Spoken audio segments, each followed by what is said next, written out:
Captain Daeho Kim was drinking his morning coffee when the alarm started screaming. He almost dropped his cup as red lights flashed all over the lunar monitoring station. His hands shook as he put the cup down and ran to the main screen. "What's happening?" he shouted to Lieutenant Hai-Jin Park, who was already at her station, pressing buttons very fast. "Sir, we have multiple contacts coming into our solar system," Hai-Jin said. Her voice was calm, but her eyes were wide. "They're big, sir." "Really big?" Daeho looked at the screen and felt his stomach drop. Dozens of huge ships were moving toward Earth. Each ship was longer than a city and seemed to be made of some kind of crystal that caught the light from the sun. They moved in perfect lines, like they were dancing together in space. "Are they hostile?" Daeho asked. "Unknown, sir. They're not shooting at anything, but they're definitely not from Earth." Daeho had been a space captain for 20 years. He had seen meteor storms, space pirates, and equipment failures that should have killed everyone on his ship. But he had never seen anything like this. These ships were too perfect, too beautiful, and too alien. "Send a message to Earth Command," he said. "Tell them we have visitors." Before Hai-Jin could reply, every screen in the station changed. Instead of showing space or data, they all showed the same thing. A tall, thin creature with blue skin and 4 arms was looking right at them. Its eyes were silver and seemed to glow. When it spoke, its voice came from every speaker at once.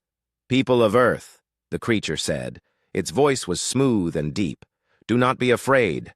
We come in peace. I am Admiral Velthar of the Galactic Protection Consortium. We need to talk."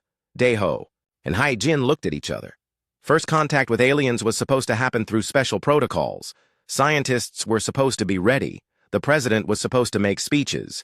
Instead, they were watching it happen on a Tuesday morning while drinking coffee. "We know this is sudden," Admiral Velthar continued. "But time is very short. Your world is in great danger, and we are here to help you." The image changed to show a map of the galaxy. Earth was a tiny blue dot in the middle. Around Earth, 3 different colored areas were marked in red. "Your planet sits at the crossing point of 3 enemy territories," the alien explained. "The Void Swarm comes from the north.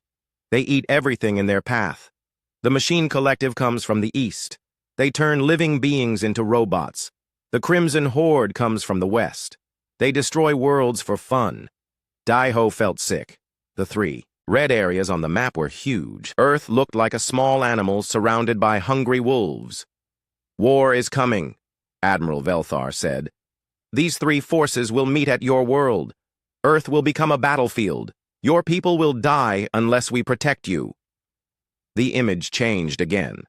Now it showed beautiful planets with crystal cities and peaceful aliens walking around. Children played in gardens under purple skies. Everyone looked happy and safe. "We offer you protection," the alien said. "Join the Galactic Protection Consortium. We will keep your world safe. We will give you technology. We will teach you about the galaxy. All we ask is that you trust us to make decisions for Earth." Daeho didn't like the sound of that. "What kind of decisions?" he asked, even though he knew the alien couldn't hear him. As if reading his mind, Admiral Velthar continued. "You must give up your weapons. You must stop your military. You must let us guide your leaders. This is how we keep worlds safe. This is how the galaxy works." The image showed more protected worlds. All of them looked the same. Crystal buildings, peaceful aliens, no weapons anywhere. It looked nice, but something felt wrong to Daeho. These places looked too quiet, too controlled. On Earth, Dr. Min-Soo Lee was watching the same broadcast in his lab. He was the world's top expert on alien life, even though he had never met a real alien before today. He took notes as fast as he could write. "Interesting," he said to himself. "They're not asking us to join them. They're asking us to surrender." In the Pentagon, Commander So-Young Choi was having the same thought.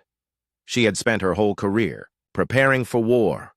She knew the difference between an alliance and a surrender. This alien was offering the second option. "We understand this is difficult," Admiral Velthar said. "Change is always hard. But look at your world.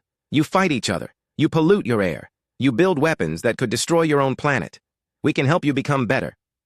The alien was right about some things. Earth did have problems. Countries still fought wars. People still hurt each other. The environment was getting worse every year. But Commander So Young Choi didn't think giving up was the answer. The broadcast continued for an hour. Admiral Velthar showed them more about the three enemy forces. The Void Swarm looked like giant insects that ate planets. The Machine Collective was an army of robots that never stopped growing. The Crimson Horde was red-skinned aliens who loved violence and destruction. "We have fought these enemies for 1,000 years, the Admiral said. "We know how to beat them, but only if we work together, only if you trust us." When the broadcast ended, every communication device on Earth started, ringing at once. World leaders called emergency meetings. Scientists tried to figure out if the aliens were telling the truth. Military commanders argued about what to do. Back on the lunar station, Daeho and Hyejin sat in silence for a long time. The alien ships were still there, waiting in space like patient guard dogs. "What do you think, sir?" Hyejin asked. "I think we're in trouble either way," Daeho said. "If we say no, we fight 3 alien armies alone. If we say yes, we give up everything that makes us human."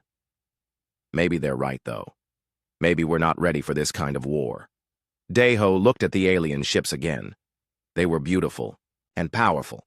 Earth's best weapons would probably not even scratch their hulls, but something in his gut told him that fighting was better than surrendering. "Maybe," he said, "but I've never met a problem that couldn't be solved by trying harder." Hyejin smiled. "That's very human of you, sir." "Yeah," Daeho said. "It is on Earth." The arguments were just beginning. Some people wanted to accept the alien offer right away. Others wanted to fight. Most people were just scared and confused. But in a small room in Seoul, President Ji-woo Nam was reading reports from her advisors. One report caught her attention. It was from the space monitoring stations. The report said something strange about the alien ships. "They're scanning us," the report said, "but not just our weapons or our technology. They're scanning our people. They're trying to understand how we think." President Ji-woo Nam put down the report and looked out her window. Seoul was full of people going about their normal lives. They didn't know that aliens were studying them like insects in a jar. "What are you really afraid of?" she asked the empty room. The alien ships continued to wait. They had given Earth 72 hours to decide. The clock was already ticking.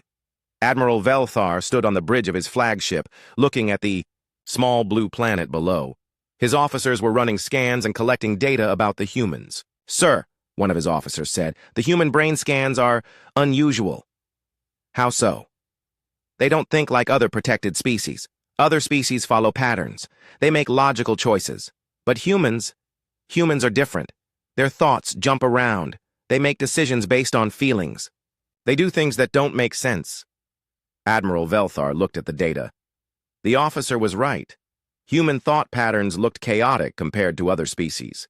Most aliens thought in straight lines. Humans thought in circles and spirals and shapes that had no names. "Is that dangerous?" the Admiral asked. "Unknown, sir. We've never seen anything like it." Admiral Velthar felt something he hadn't felt in centuries. Uncertainty. The Protection Consortium had offered safety to hundreds of worlds. Every species had eventually accepted. The process was always the same, but humans might be different. "Keep scanning," he ordered. "I want to understand these creatures before they make their choice." Down on Earth, the choice was already becoming clear to some people. They wouldn't just accept protection or fight alone. They would find a third option. They would surprise everyone. President Ji-woo Nam had not slept in 2 days. The emergency meeting had been going for 18 hours straight, and world leaders were getting angry with each other.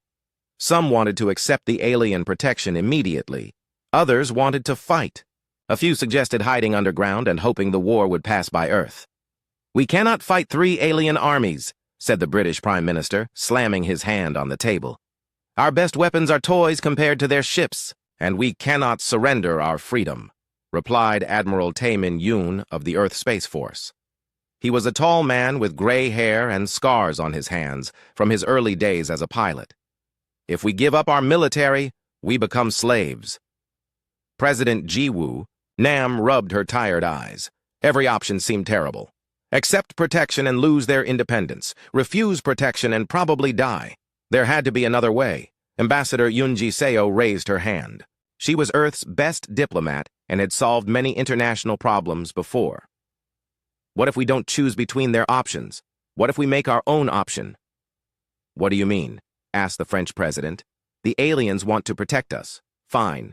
But protection works both ways. If they want us to trust them, they should trust us too. Admiral Tae-min-yoon leaned forward. Go on. We tell them yes, we want protection, but we also want to help. We send one ship and crew to fight with them. We prove that humans can be useful partners, not just helpless children. The room went quiet. It was a crazy idea. Earth's most advanced spaceship was still primitive compared to alien technology, but it was better than surrendering completely. The aliens will never agree to that, said the German chancellor. They want to keep us safe, not put us in danger. Maybe, said Ambassador Yoon Ji-seo, but maybe they're curious about us. Their scans show they don't understand how we think. This gives them a chance to study us up close. President Ji Woo-nam felt something she hadn't felt in days. Hope. It was a small hope, but it was better than nothing. Admiral Yoon, she said, if we did this, what ship would you send? Admiral Tae-min-yoon didn't hesitate. The Indomitable. It's our newest and best, and I know exactly who should captain it. While the politicians argued, Chief Engineer Won-sik Jung was already working in the shipyard. He had heard rumors about the plan and didn't wait for official orders. The Indomitable was a good ship, but it needed to be better. Ye-jin, come look at this, he called to Dr. Ye-jin Kang, the ship's science officer. She was young but brilliant, and she understood both human and theoretical alien technology. What are you thinking? She asked. The aliens use energy shields and plasma weapons. Our missiles and bullets won't work against them, but maybe we don't need to copy their weapons. Maybe we need to think differently. Dr. Ye-jin Kang looked at the ship's blueprints. What if we focus on what we do best? Speed, maneuverability, surprise, make the ship unpredictable. Exactly. Let the aliens handle the big battles. We'll do the things they can't do. They worked through the night, modifying systems and installing new equipment. Other engineers joined them. Word was spreading that Earth might actually fight back, and everyone wanted to help. Captain Subin-oh was in her apartment when the call came.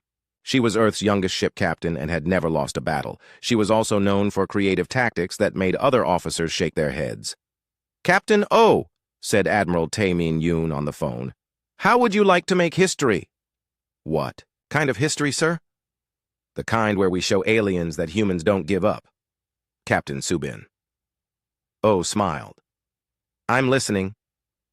An hour later, she was at the Space Center meeting her crew. First Officer Dong Hyun-bae was a steady man who could keep the ship running even when everything went wrong. Weapons Specialist Ah-reum Yu was small but fierce, and she knew every weapon system ever built. So, said Dong Hyun-bae, we're really going to space to fight aliens we've never seen before. Looks like it, Captain Subin-oh replied. Good, said Ah-reum Yu.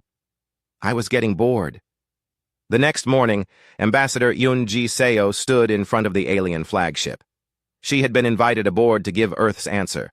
The ship was even more beautiful inside than outside. Everything was made of crystalline light. The aliens moved gracefully, like they were dancing even when they were just walking. Admiral Velthar met her in a huge room with windows that showed all of space. He was even taller up close, and his silver eyes seemed to see everything. Ambassador, CO, he said in perfect English, have your people decided? We have, she said. We accept your protection. Admiral Velthar nodded. A wise choice.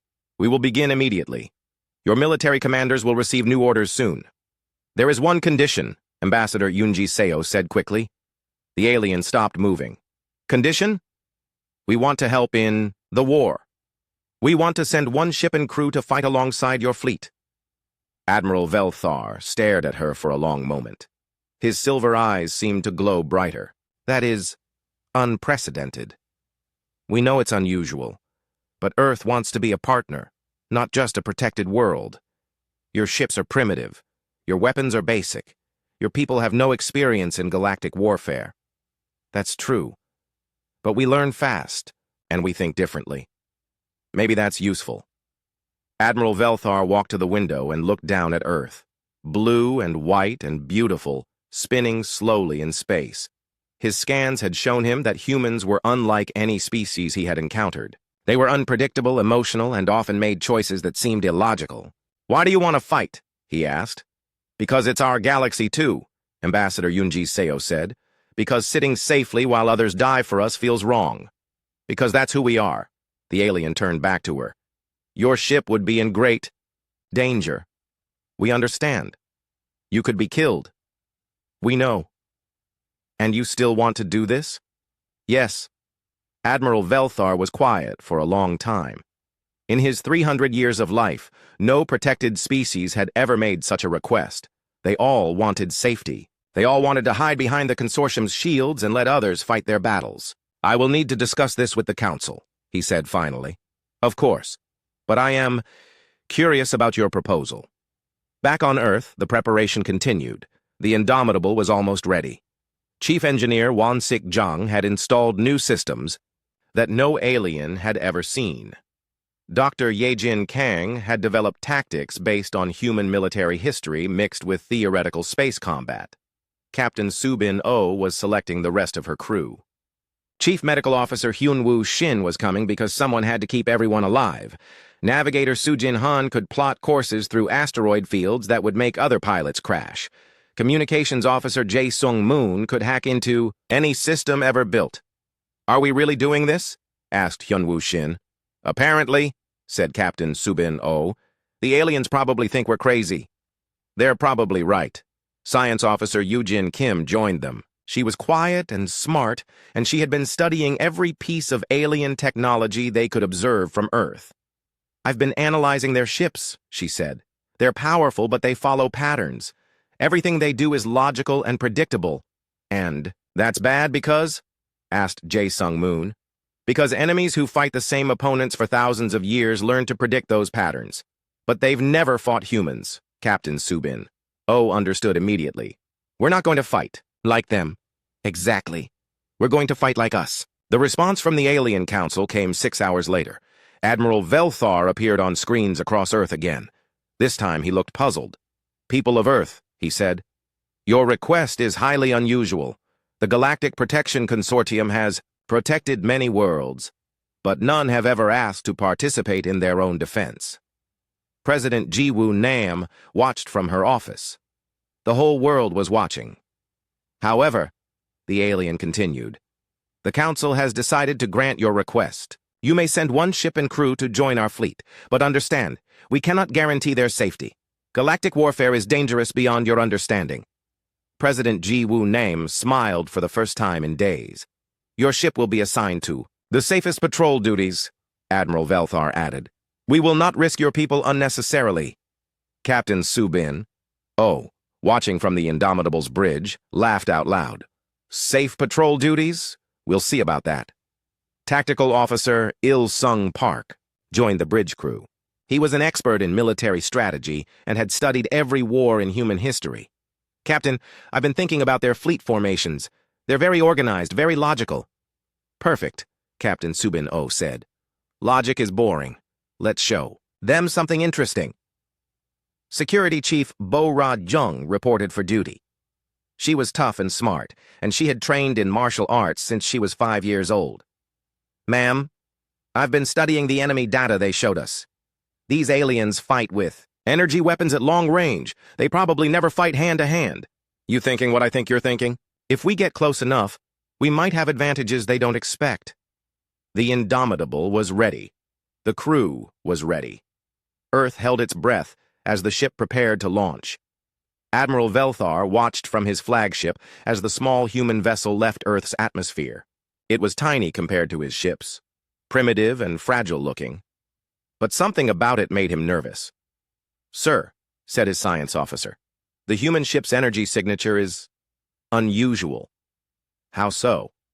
"It doesn't match any known configuration. Their power system seems to be improvised from multiple technologies. It shouldn't work, but it do. The jump to hyperspace felt like being turned inside out."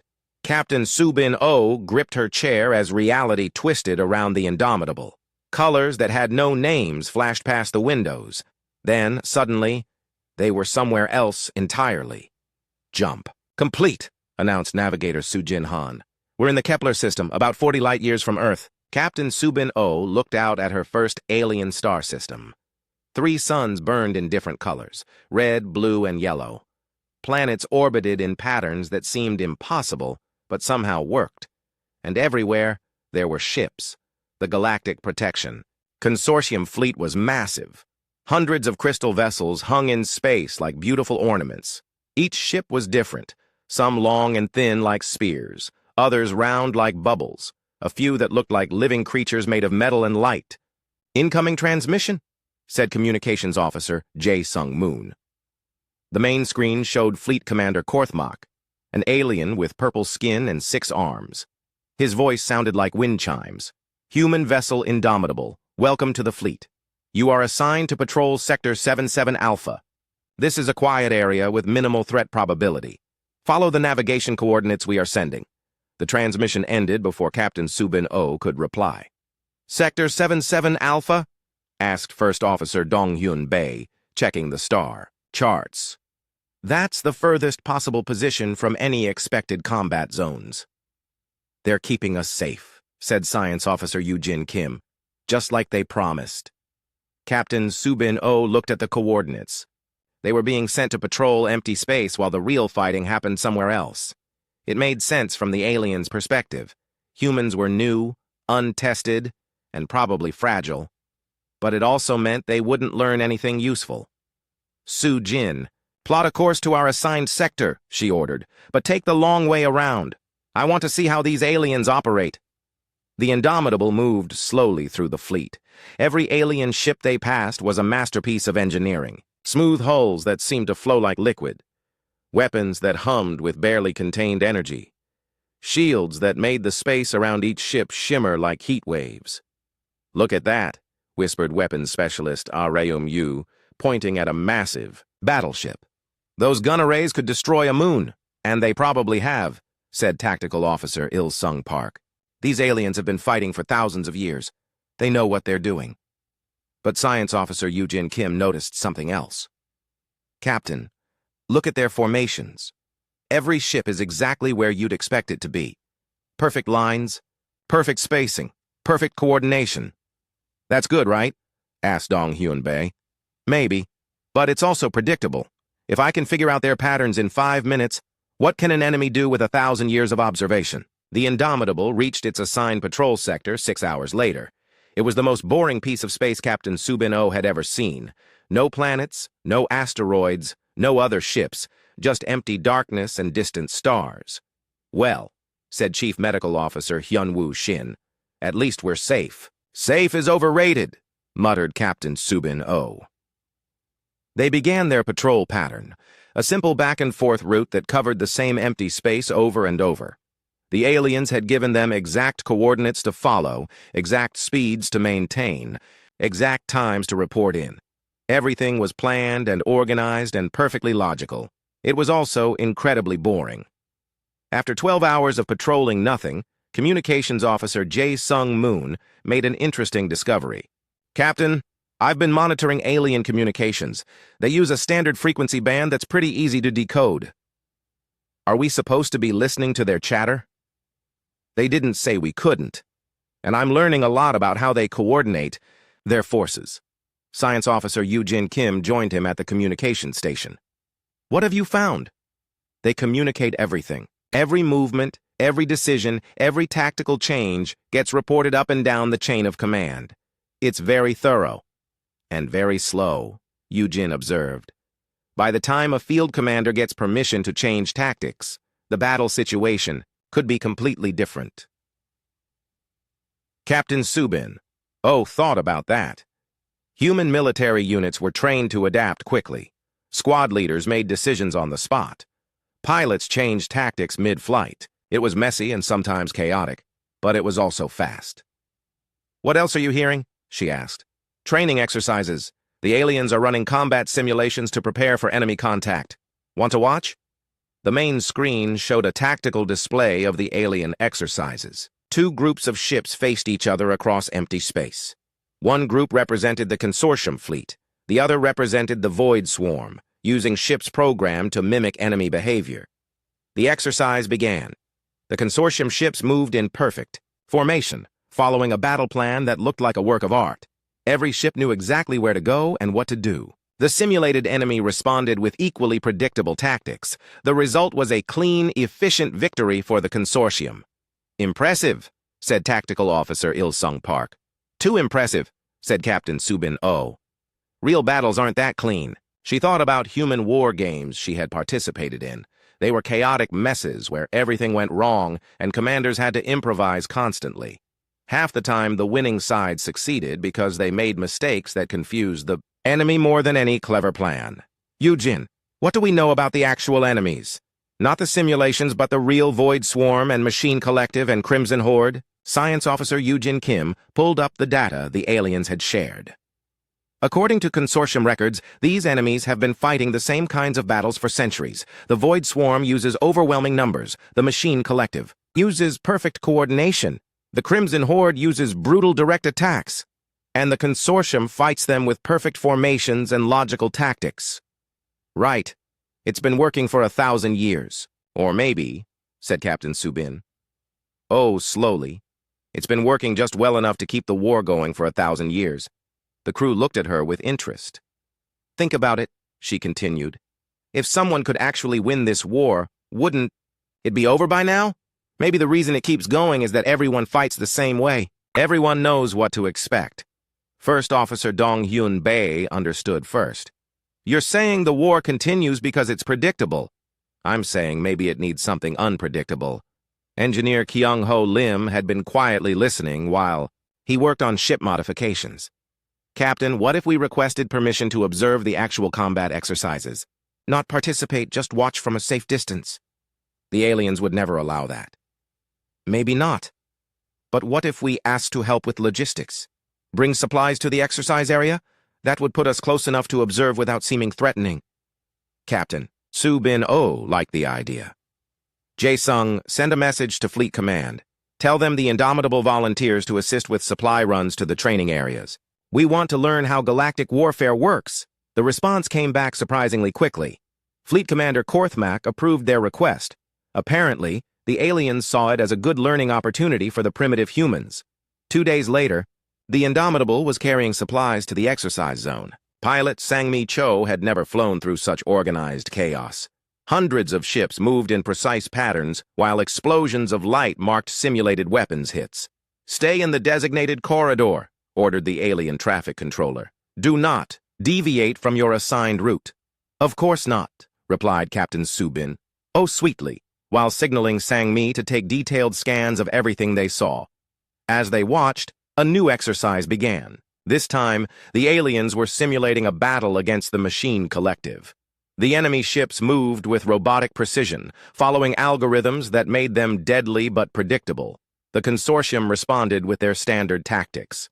Form defensive lines, coordinate fire patterns, maintain formation integrity at all costs. It was beautiful to watch, like a deadly ballet in space. It was also exactly what the Machine Collective would expect. "Captain," said weapons specialist Areum Yu quietly, "what would happen if someone just charged straight at them?" "You'd break formation and probably get destroyed. But you'd also confuse the hell out of their targeting computers. The aliens would never do that. It goes against all their tactical doctrine." "Right. Which is exactly why it might work." Security Chief Bo Ra-jung was studying the simulated enemy formations. "These Machine Collective ships fight like robots. Because they are robots. They calculate the most efficient response to every situation. But what if the situation doesn't make sense?" "Robots don't handle chaos well," agreed Engineer Kyung-ho Lim. "I've seen factory systems crash when you introduce random variables they weren't programmed for." Captain Subin Oh watched the exercise continue. The aliens won again, but it took 2 hours of careful maneuvering and precise coordination. A human fleet would have either won in 10 minutes or been destroyed trying something stupid. "Interesting," she murmured. When they returned to patrol duty, the crew of the Indomitable had a lot to think about. They had seen the most advanced military force in the galaxy, and it was incredibly impressive. But they had also seen its weaknesses. "Captain," said Science Officer Yujin Kim during the next shift, "I've been analyzing the alien fleet's tactical database. Every battle plan, Every strategy, every response protocol follows the same basic principles. The attack came without warning. Captain Subin O was reviewing tactical reports when every alarm on the Indomitable started screaming at once. The peaceful patrol sector suddenly filled with emergency broadcasts from across the consortium fleet. Multiple contacts! Void swarm vessels emerging from hyperspace! Forward base under attack! Repeat, forward base under attack! All units converge on coordinates 779 Alpha immediately! Communications Officer Jae Sung Moon's fingers flew across his console. Captain, the Void Swarm hit Outpost Prime with everything they have. The aliens are moving the entire fleet to respond. Captain Subin O looked at the tactical display. Outpost Prime was the consortium's main forward base, a massive space station that coordinated defenses across 3 star systems. If it fell, the aliens would lose their early warning network. "How long until the fleet reaches the battle?" she asked. "At current speed, about 6 hours," replied Navigator Su Jin Han. 6 hours. The battle will be over by then. Science Officer Yu Jin. Kim was analyzing the enemy readings. "Captain, these Void Swarm ships are different from what we've seen in the simulations. They're bigger, more organized, and they're using new tactics." The main screen showed long-range sensor data from the battle. The Void Swarm had indeed changed. Their approach. Instead of the chaotic swarm attacks they were known for, they were using coordinated strike formations that looked almost like consortium tactics. "They've been learning," said Tactical Officer Il Sung Park grimly. "Studying alien warfare and adapting to it." First Officer Dong Hyun Bae checked their patrol orders. "We're supposed to maintain position and await further instructions." Captain Su Bin O studied the tactical situation. The consortium fleet was moving in perfect formation toward the battle, but they would arrive too late. Outpost Prime would be destroyed, and with it, thousands of alien lives. Unless someone did something unpredictable. Sang-mi, plot a course. For the battle zone, best possible speed. Pilot Sang-mi Cho looked confused. "Ma'am, our orders are to stay in Patrol Sector 77 Alpha. I'm changing our orders." "Captain," said Dong Hyun Bae carefully, "we're one small ship against an entire Void Swarm fleet. What can we possibly do?" "I don't know yet, but doing nothing guarantees they lose." She opened a channel to the consortium fleet. "Fleet Command, this is Captain Subin O of the Indomitable, requesting permission to assist at Outpost Prime." The reply came from Fleet Commander Korthmak. His wind chime voice sounded strained. "Negative, Indomitable. Return to patrol duties immediately. The battle zone is too dangerous for your vessel." "Sir, we can reach the battle in 2 hours. The fleet won't arrive for 6. Those people need help now." "That is not your concern. Follow your orders." The channel closed.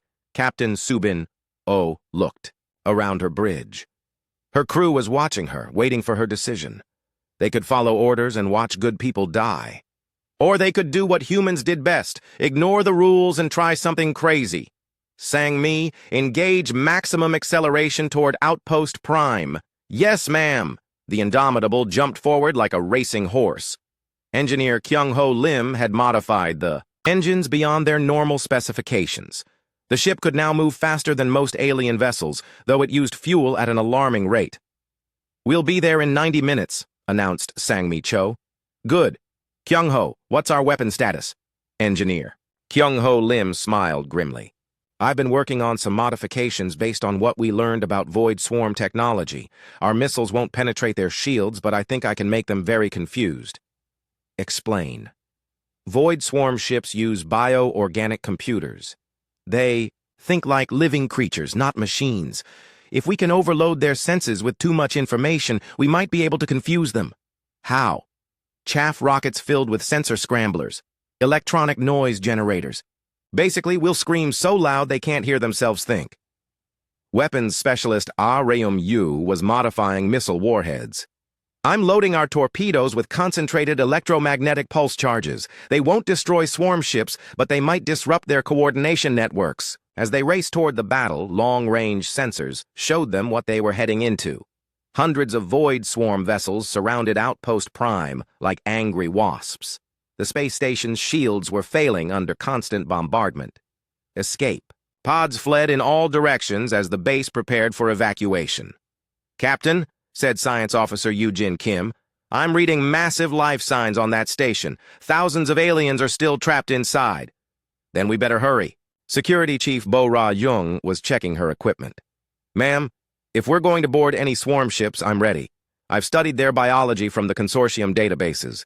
They're strong, but they've never fought hand-to-hand combat before. You, want to board alien ships in the middle of a space battle? Why not? They won't expect it. Galactic warfare is all about long-range energy weapons. Nobody gets close enough to actually fight face-to-face. Captain Subin was starting to like this idea.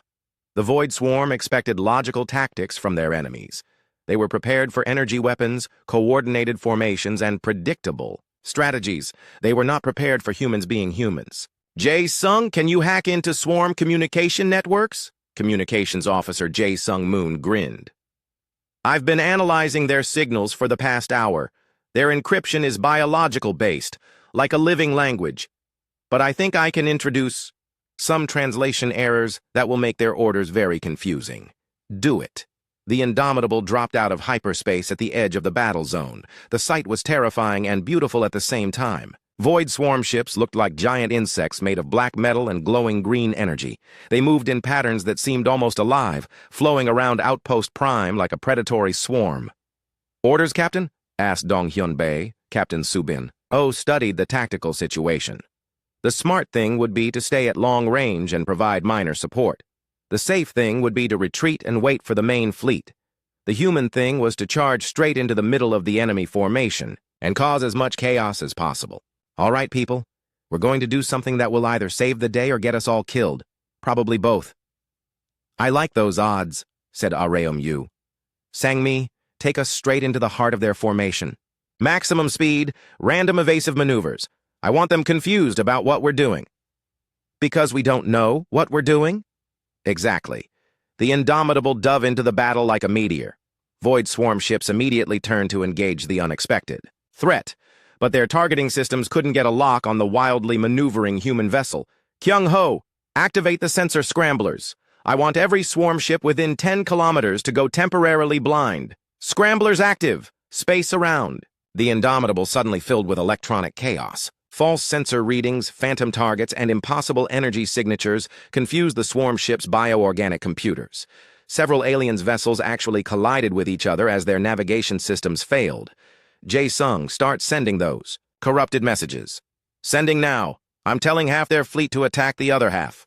The effect was immediate. Void swarm vessels began changing course randomly as they received contradictory orders. Their perfect coordination dissolved into confusion as ship commanders tried to figure out what their fleet leaders actually wanted them to do. Bo-Ra, prep. The boarding team. We're going to get close and personal with some very surprised aliens. The Indomitable accelerated toward the largest swarm ship, a massive creature-like vessel that was coordinating the attack on Outpost Prime. Defensive fire filled the space around them, but Sang-mi Cho's unpredictable flying pattern made them almost impossible to hit. 30 seconds to ramming speed, announced the pilot. We're going to ram them? Asked Chief Medical Officer Hyun-woo Shin. No, said Captain Subin Oh. We're going to board them. At the last possible second, the Indomitable fired magnetic grappling hooks and pulled alongside the swarm vessel. The two ships locked together with a crash that shook both hulls. Cutting through their hull now, reported Bo-Ra Jung. Their armor is biological. It doesn't like plasma torches. Go, go, go! The boarding team rushed through the breach into the alien ship. The interior was like being inside a giant insect. Curved walls pulsed with organic light. The air smelled like ammonia and rotting flowers. And everywhere, surprised void swarm warriors stared at the humans in complete confusion. They don't know what to do with us, laughed Bo-Ra Jung as she tackled an alien twice her size. They've never seen close combat before. The swarm warriors were individually stronger than humans, but they had no experience with hand-to-hand fighting. They kept trying to use their energy weapons at point-blank range, which was both ineffective and dangerous to their own ship.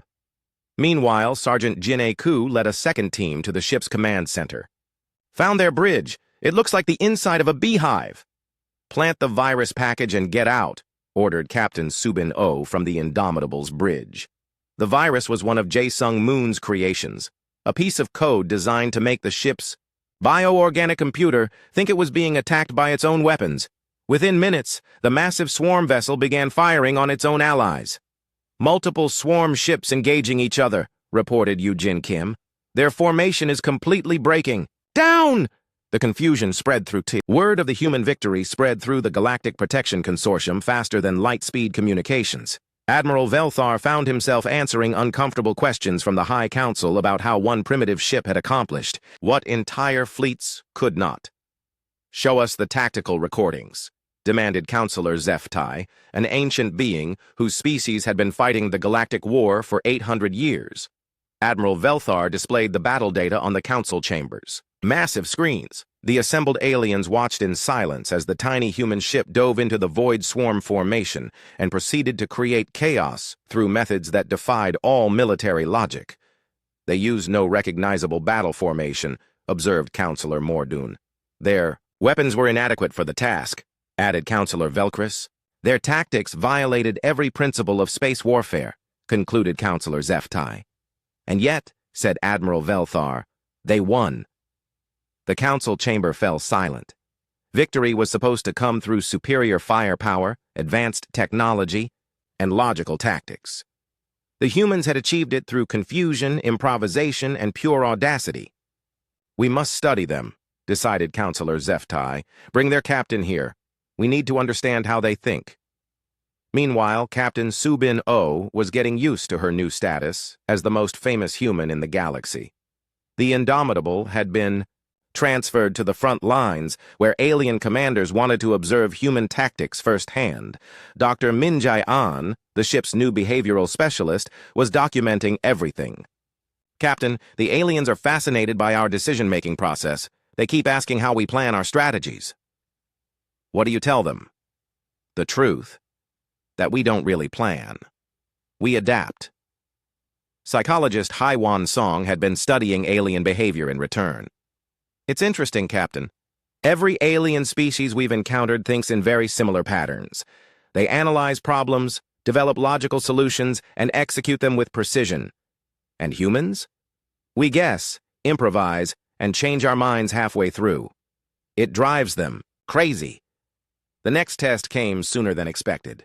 Long-range sensors detected a massive machine collective fleet moving toward the consortium's mining colonies in the Arcturus sector. Unlike the Void Swarm's chaotic attack, this was a carefully planned assault using mathematical precision. Admiral Velthar called an emergency strategy meeting aboard his flagship. The council chamber was filled with the consortium's best military minds, all trying to develop a response to the collective's threat. Their attack pattern is perfectly logical, explained Fleet Tactical Coordinator Rathmos, displaying the enemy approach on holographic screens. They will establish orbital superiority, neutralize defensive installations, and systematically harvest all resources. Our standard response would be to establish defensive perimeters and engage them in coordinated fleet actions, added Battle Group Commander Kesselar. That has worked before, said Admiral Velthar. But barely. Each time we lose more ships, and barely hold our territory. Captain Subin O had been listening quietly from the back of the room. Now she raised her hand. Yes, Captain, said Admiral Velthar. Sir, has anyone tried attacking the machine collective in a way that doesn't make sense? The alien commanders looked confused. What do you mean? Asked Rathmos. Well, they're machines, right? They calculate the most efficient response to every situation. But what if the situation is completely illogical? Machines do not respond well to illogical inputs, admitted Kesselar. But how do you create an illogical battle? Captain Subin O smiled. Leave that to us. The consortium fleet moved toward the Arcturus sector using standard defensive formations. But hidden within the organized alien ships, the Indomitable was preparing something very different. Commander Taehun Ryu had joined the crew as a specialist in unconventional warfare. He studied the machine collective's previous battles with intense focus. Captain, I think I understand their weakness, he said. The collective has been fighting the same enemies for so long that their battle algorithms are perfectly adapted to consortium tactics, so they can predict everything the aliens will do? Exactly. But they've never encountered human warfare. Science Officer Eugene Kim had been working with engineer Kyung-Ho Lim on a special project. Captain, we've developed something we call a chaos virus. It's a piece of code designed to make logical systems behave illogically. How does it work? We introduce random variables into their targeting computers. Instead of calculating the most efficient attack patterns, their ships will start making random decisions. Can you get it into their network? That's the tricky part. We need to get close enough to one of their ships to plant the virus directly. Demolitions. Expert Ye Kwon had an idea. What if we let them capture us? Everyone stared at her. Think about it, she continued. The Machine Collective always captures enemy ships to study their technology. If we make ourselves look like an easy target, they'll bring us aboard their main vessel. And then we introduce some chaos into their perfectly ordered world. Captain? Subin-O loved the plan immediately. It was dangerous, unpredictable, and completely insane. Perfect human tactics. Systems. Hacker Woo Jin Lee began preparing the chaos virus while the rest of the crew made the Indomitable look damaged and vulnerable. They shut down most systems, created fake energy readings that suggested critical failures, and began broadcasting distress signals. Machine Collective fleet approaching, reported Navigator Soo-Jin Han. 37 ships in perfect formation. The enemy vessels were unlike anything they had encountered before. Geometric shapes of metal and energy, moving with mathematical precision. No curves, no organic features, no signs of individual personality. Just pure, cold efficiency. They're scanning us, said Communications Officer Jae Sung-moon. I'm reading massive data collection. They're analyzing every system on our ship. Perfect. Let them think we're helpless. The largest Machine Collective ship extended mechanical arms toward the Indomitable. Metal tentacles wrapped around the human vessel and pulled it into a cargo bay that looked like the inside of a computer. Boarding detected, reported Security Chief Bo Ra-jung. Multiple mechanical units approaching our airlocks. Remember, said Captain Subin-O over the ship's communication system, act defeated, but not broken. Let them capture us, but be ready to move when I give the signal. The Machine Collective robots that boarded the Indomitable were perfect examples of artificial intelligence, sleek, efficient, and completely logical. They moved through the ship with mechanical precision, cataloging everything they found. But they had never encountered humans before.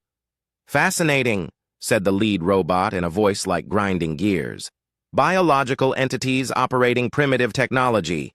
You will be processed for information extraction. Looking forward to it, replied Captain Subin-O calmly. The crew was taken to holding cells inside the Machine Collective mothership. The interior was a maze of corridors that hurt to look at. Everything was perfectly straight lines and right angles, with no consideration for biological comfort. This place makes my eyes hurt, whispered Dong Hyun-bae. That's because it wasn't designed for living beings, replied Haiwan Song. It's built for pure efficiency. While the crew was being processed, Woo Jin Lee was working on his portable terminal. The robots had confiscated most of their equipment, but they hadn't recognized his hacking device because it looked like a medical scanner. I'm into their network, he whispered. But this system is incredibly complex. Everything is connected to everything else. Is that good or bad? Asked Ye Sul-kwon. Both. If I can plant the virus in the right place, it will spread to their entire fleet. But if they detect it, they'll adapt and become immune, finished Yoo-jin Kim. The plan was simple in concept but terrifying in execution. While the robots were busy analyzing human technology, the crew would escape their cells, reach the ship's central computer core, and introduce the chaos virus directly into the Machine Collective's hive mind. Signal when you're ready, Captain Subin-O told her team. 20 minutes later, Bo Ra-jung whispered, Now. The escape was almost too easy. The robots guarding them were programmed to contain biological entities, but they had never dealt with humans specifically. Bo Ra-jung's martial arts training let her disable mechanical guards that were stronger, but much less flexible. Their joints are very predictable, she explained as they moved through the corridors. No improvisation at all. They reached the central computer core without being detected. The room was vast, filled with processing units that hummed with artificial thought. In the center, a massive crystalline structure pulsed with data flows, representing the collective intelligence of the entire fleet. That's their brain, said Woo Jin Lee. If I can inject the virus there, every ship in their fleet will be affected. Do it. Wu Jin connected his device to the central core. Lines of code flowed across his screen as the chaos virus began to integrate itself into the machine collective's logical systems. "It's working," he whispered. "The virus is spreading through their network." The effect was immediate and devastating. Throughout the ship, robots began making random decisions. Some stopped moving entirely, paralyzed by conflicting instructions. Others started performing tasks that made no sense, like trying to process the same data packet thousands of times. All ships report system anomalies. 3 months after the machine collective defeat, the galaxy had changed in ways no one expected. Admiral Tae-min Yoon arrived at the consortium staging area with the largest human fleet ever assembled. 50 ships of various sizes and capabilities, each crewed by volunteers who had heard about the space war and wanted to help. Captain Subin watched the human vessels take their positions among the alien ships. Each human captain had their own style, their own ideas about how to fight, and their own interpretation of what following orders actually meant. "Think we can control them?" asked First Officer Dong Hyun Bae, watching as Captain Dal Nim Cha performed an illegal barrel roll in her destroyer just to see if she could. "I hope not," replied Captain Subin Oh. "The whole point is to be unpredictable." Admiral Velthar was having similar thoughts aboard his flagship.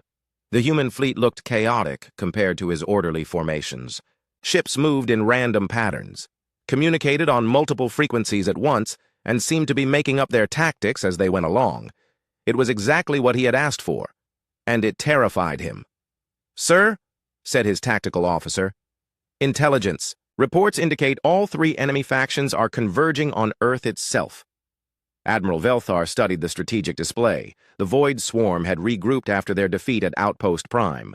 The Machine Collective had purged most of the Chaos virus, but remained cautious and suspicious of their own systems. The Crimson Horde had been quiet, but long-range sensors showed massive fleet movements in their territory. "They have identified humanity as the variable that disrupts their calculations," he concluded. "They intend to eliminate the source of chaos. Earth's defenses are formidable, but not against 3 full battle fleets. No, but perhaps that is not the point." Captain Subin Oh received the strategic briefing with mixed emotions. Earth was in danger, but it was also an opportunity to test everything they had learned about fighting galactic warfare in a completely new way. "How long until the enemy fleets reach Earth?" she asked. 72 hours, replied Admiral Velthar. "All 3 factions will arrive simultaneously. It appears to be coordinated." "Good. That means they're planning to fight the same battle they've been fighting for 1,000 years. Engineer Won-Sik Jang had been working with alien scientists to develop new weapons based on human engineering principles. Instead of building more powerful guns, they had focused on adaptability and surprise. "Captain," he reported excitedly, "Dr. Yejin Kang and I have created something amazing, weapons that change their function randomly during battle." "Explain." "A missile might start as an explosive warhead, then switch to an electromagnetic pulse, then become a sensor jammer. The enemy can't develop countermeasures because they never know what they're defending against." Dr. Yejin Kang added, "We've also modified our shields to fluctuate unpredictably. Instead of maintaining constant protection, they shift frequency and intensity randomly. Energy weapons can't lock onto a stable target. It was brilliant and completely insane. Perfect human engineering. The combined human-alien fleet departed for Earth using a travel formation that would have given traditional military commanders nightmares. In Stay,